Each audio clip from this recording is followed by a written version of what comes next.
Hi friends, എല്ലാവർക്കും നമസ്കാരം. Big boss season 7 എൻ്റെ എപ്പിസോഡ് 57, 56 ദിവസം. ഇന്നലെ ലാലാട്ടം വന്ന വീക്കെൻഡ് എപ്പിസോഡായിരുന്നു. കുഴപ്പമില്ലാത്തൊരു നല്ലൊരു എപ്പിസോഡായിരുന്നു. എവിക്ഷൻ രണ്ടെണ്ണം ഉണ്ടായിരുന്നു. പേര് ജിഷനും മനീഷും പുറത്തുപോയി. അതിന് മുൻപ് ലാലാട്ടൻ കുറച്ച് ഗെയിമുകളൊക്കെ കൊടുത്തു, കുറച്ച് സിനിമ ഡയലോഗുകളൊക്കെ കൊടുത്തു. അത് നല്ല നല്ല ഒരു കോമഡി ആയിട്ട് നല്ല രസമായിട്ട് പോയി. ഇന്നലെ പിന്നെ India Pakistan match Asia cup ഫൈനലായതുകൊണ്ട് ഫുള്ളായി കാണാനും പറ്റിയില്ല. അത് ത്രില്ലിങ് മാച്ച് ആയതുകൊണ്ട് കാണാനും പറ്റിയില്ല.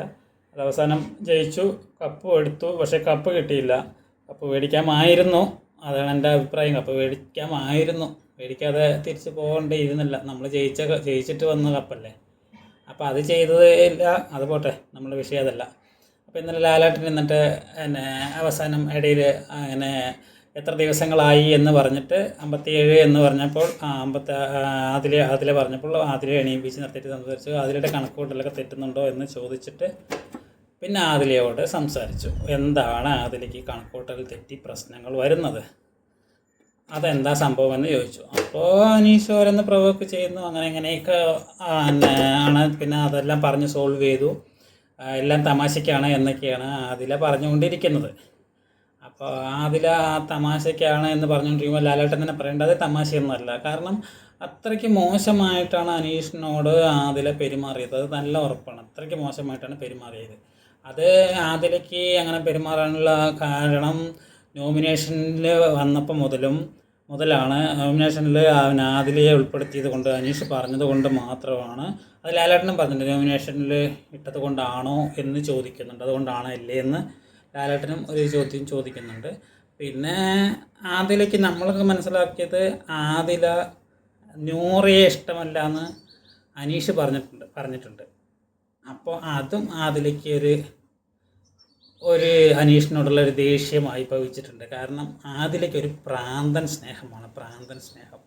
അത് നമ്മൾക്കിതിൽ കണ്ടാൽ വ്യക്തമായിട്ട് മനസ്സിലാകുന്നുണ്ട്. നൂറ് ജനുവിനാണെങ്കിൽ ആദിലൊരു ഭ്രാന്തിയൻ സ്നേഹമാണ്. നമ്മളിതിന് മുൻപൊക്കെ അവരെ സപ്പോർട്ട് ചെയ്തിരുന്നു.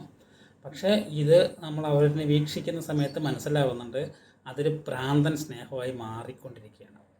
അപ്പോൾ അതുകൊണ്ട് നൂറയെ എന്തെങ്കിലും പറഞ്ഞാൽ ആദിലയ്ക്ക് അത് ഇഷ്ടപ്പെടില്ല. അന്ന് തന്നെ എന്തൊക്കെയാണെന്ന് കയ്യിലെന്തോ ഗെയിമിൻ്റെ ഭാഗമായിട്ട് ബ്ലഡ് എന്തോ കുറച്ച് വന്നപ്പോൾ എന്തൊക്കെ ഭ്രാന്ത് കാണിച്ചെന്നറിയാമോ. അതുപോലെ അനീഷ് ഈ ഗെയിമിൻ്റെ ഇടയിൽ എന്തോ അവിടെ ചെവിയിൽ പോയി സൗണ്ടിൽ സംസാരിച്ചപ്പോൾ അങ്ങനെ ആദില കിടന്നിട്ട് ബഹളം വയ്ക്കുന്നുണ്ട്. അതിന് ശേഷമാണ് ആദില പോലും അറിയാതെ ഇങ്ങനെ ഓരോരോ കാര്യങ്ങൾ ചെയ്തുകൊണ്ടിരിക്കുന്നു. ഓരോ ഭയങ്കരമായിട്ട് ഇത് കാണിച്ചു. അതുകൊണ്ടാണ് അനീഷിനോട് കഴിഞ്ഞ വീക്കിൽ ഫുള്ളായിട്ട് അത്രയും ബഹളം വെച്ച് ഇതിൽ ബിഗ് ബോസിന് മനസ്സിലായിട്ടുണ്ട്. ലാലേട്ടന് മനസ്സിലായിട്ടുണ്ട്, ബിഗ് ബോസിന് വ്യക്തമായി മനസ്സിലായിട്ടുണ്ട്.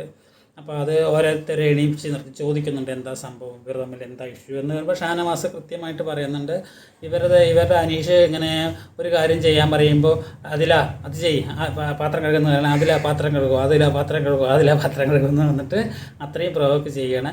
ആദിലയാണെങ്കിലും അനീഷ് വന്നിട്ട് 2 പ്രാവശ്യം 3 പ്രാവശ്യം പറഞ്ഞാൽ എണീച്ച് വരില്ല, അവിടെ മിണ്ടാതിരിക്കും.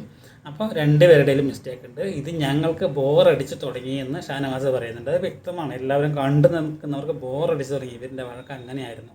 ഇപ്പോൾ ഇവർ ജയിലിൽ പോയി ഒക്കെ സംസാരിച്ച് തീർത്തു എന്ന് പറയുന്നുണ്ടെങ്കിലും അത് അനീഷ് മുൻകൈ എടുത്തത് കൊണ്ടാണ് അത് തീർന്നത്. അനീഷ് ഓക്കെ ആയി സംസാരിച്ചത് കൊണ്ട് മാത്രമാണ്, അല്ലാണ്ട് ആദിലയായിട്ട് ഒരിക്കലും മുന്നിട്ട് വന്നതല്ല. പിന്നെ അനീഷിനെ ഇവിടെ അടിച്ചിട്ടുണ്ടായിരുന്നു, പുറത്തേക്ക് ഇടിച്ചിട്ടുണ്ട്. അതിനെക്കുറിച്ച് ലാലേട്ടൻ ചോദിച്ചു. റിഫ്ലക്ഷൻ എന്തെങ്കിലും ചെയ്താൽ അപ്പോൾ തന്നെ തിരിച്ച് ചെയ്യുന്നതല്ലേ റിഫ്ലക്ഷൻ എന്ന് പറയുന്നത്. ഇത് കുറച്ച് നേരം കഴിഞ്ഞിട്ടാണ് ഇടിച്ചത്. അപ്പോൾ അതെന്താ അങ്ങനെ? അപ്പോൾ ഇത് നിങ്ങൾക്ക് റിഫ്ലക്ഷൻ ഒന്നും അല്ല, ഇതാണ് സ്വഭാവം, ഇങ്ങനെയാണോ സ്വഭാവം എന്ന് നൂറയോട് ലാലേട്ടൻ ചോദിക്കുന്നുണ്ട്. അപ്പോൾ നൂറ ചിരിച്ചിട്ട് അതേ വീട്ടിൽ ഇങ്ങനെയാണ്, സ്നേഹിക്കുമ്പോൾ സ്നേഹമുള്ളവരോട് ഇങ്ങനെയാണ്. അപ്പോൾ അനീഷേട്ടന് ഭയങ്കര ഇഷ്ടമാണ് അവൾക്ക്, അതുകൊണ്ടാണ് അങ്ങനെ പറയുന്നതെന്ന്. എൻ്റെ നൂറ, ഇതാണ് ഇഷ്ടം, ആദിലയുടെ പ്രകടിപ്പിക്കണമെങ്കിൽ എങ്ങനെ നിങ്ങളിപ്പോൾ ഒരുമിച്ച് ജീവിക്കുന്നെന്ന് എനിക്ക് മനസ്സിലാകുന്നില്ല. ഇങ്ങനെയാണ് ആദില സ്നേഹം പ്രകടിപ്പിക്കുന്നതെങ്കിൽ, സ്നേഹമുള്ളവരോട് ഇങ്ങനെയൊക്കെ കാണിക്കുന്നതെങ്കിൽ ഒരു ദിവസം പോലും ആ കുട്ടിയുടെ കൂടെ ജീവിക്കാൻ സാധിക്കുമോ? എനിക്ക് തോന്നുന്നില്ല ഇതിങ്ങനെ സ്നേഹം പ്രകടിപ്പിക്കലാണെന്ന്. അപ്പോൾ നിങ്ങൾ ഉള്ള കാര്യങ്ങൾ പറയണം, അല്ലാതെ സ്നേഹം പ്രകടിപ്പിക്കലാണെന്ന് പറഞ്ഞ് മണ്ടന്മാരാക്കണ്ട. അത് കഴിഞ്ഞ് അനുമോളോട് ചോദിക്കുന്നു. അനുമോളും പറയുന്നു, ഇല്ല അവളെ എന്നെ ഇതുപോലെ ചെയ്യാറുണ്ട്, അപ്പോൾ സ്നേഹമുള്ളവരെ അങ്ങനെ ചെയ്യുള്ളൂ. അങ്ങനെ അവളെ വെളുപ്പിച്ചെടുക്കാനാണ് ഇവർ നോക്കുന്നത്.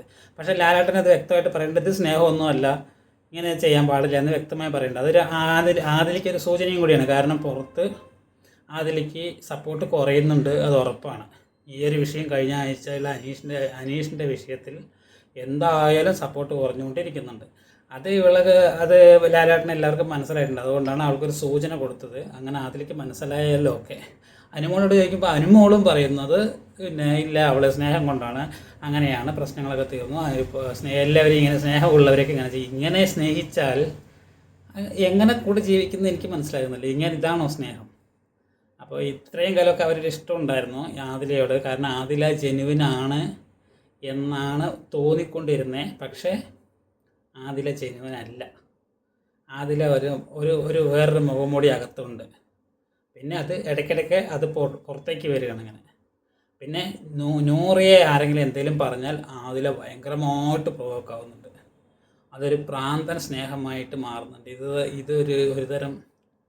ഇതൊരു സൈക്കോ ആണോ എന്നുള്ളൊരു ഡൗട്ട് കൂടിയുണ്ട് നമുക്ക് അത് കാണുന്ന സമയത്ത്. കാരണം ഇതെല്ലാം ഗെയിമാണ് എന്ന് മനസ്സിലാക്കാതെ. കാരണം ഇന്നലെ ഒരു ഗെയിമിലും അതേപോലെ അനീഷ് നൂറയെക്കുറിച്ച് കുറച്ച് ഡൗണായി എന്ന് മോശം പറഞ്ഞപ്പോഴും ഇവർക്ക് ഒരു ദേഷ്യം ഉണ്ടായിരുന്നു.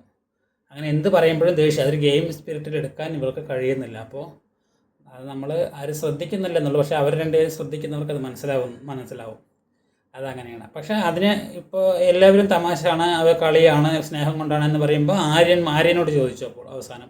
അപ്പോൾ ആര്യൻ മാത്രം പറഞ്ഞു അത് ലാലേട്ട ഇവർ പറയുന്നത് തമാശയാണ്, സ്നേഹം കൊണ്ടാണെന്ന്. ഇതേപോലെയല്ലേ ഞാനും ചെയ്തുകൊണ്ടിരിക്കുന്നത്. അപ്പോൾ ഇവരെന്തിനാ ഞാൻ മാത്രം സീരിയസ് ആയി, ഞാൻ പറയുന്നത് മാത്രം സീരിയസ് ആയി എടുക്കുന്നത്. അതിൽ പറയുന്നത് ഇവർ പറയുന്നത് തമാശയാണെന്ന് പറഞ്ഞിട്ട് ആ തമാശ രീതിയിൽ കാണുന്നു. ഞാൻ പറയുമ്പോൾ അത് വലിയൊരു ഇഷ്യൂ ആക്കിയിട്ട് അതൊരു വലിയ കോലാഹലമാക്കി എടുക്കുന്നു. അപ്പോൾ അതെന്താ അങ്ങനെയെന്ന് ആര്യൻ ചോദിക്കുന്നുണ്ട്. അപ്പോൾ ലാലേട്ടൻ പറഞ്ഞു, ലാലേട്ടൻ അപ്പോഴും ആര്യനെ സപ്പോർട്ട് ചെയ്ത്. കാരണം ഇത് പറഞ്ഞത് 100% ശരിയാണ്. അതിൽ അന്ന് കാണിച്ചത് ശുദ്ധ തെമ്മാടിത്തരമാണ് അന്ന് ചെയ്തത്. പിന്നെന്താണ്, അനീഷിൻ്റെ നല്ല മനസ്സുകൊണ്ട് അതെല്ലാം വിട്ടു, ഇപ്പോൾ കുഴപ്പമില്ലാതിരിക്കുന്നു.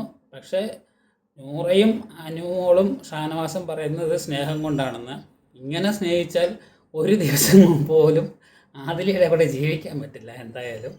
എന്തായാലും ഒരു കാര്യത്തിൽ നന്നായി ഇവർ ഇങ്ങനെ ഒരുമിച്ച് പോയത് നന്നായി. അല്ലെങ്കിൽ ആദിലെ വേറൊരാൾ കെട്ടുണ്ടെങ്കിൽ ആ പയ്യൻ്റെ ജീവിതം കട്ടപ്പുകയായിട്ടുണ്ടാവും. അപ്പോൾ അതെന്തായാലും ഇല്ലാത്തത് നന്നായി. ഞാൻ ഇപ്പോൾ ഇങ്ങനെ പറയുന്നത് വേറെ ഒന്നും കൊണ്ടല്ല, പക്ഷേ ആദിലയുടെ സ്വഭാവം വളരെ മോശമായിട്ടാണ് എനിക്കിതിൽ പേഴ്സണലി എനിക്ക് തോന്നുന്നത്. നിങ്ങൾക്ക് എന്ത് തോന്നുന്നു? നിങ്ങളുടെ അഭിപ്രായം കമൻറ്റ് ബോക്സിൽ ഒന്ന് രേഖപ്പെടുത്താം.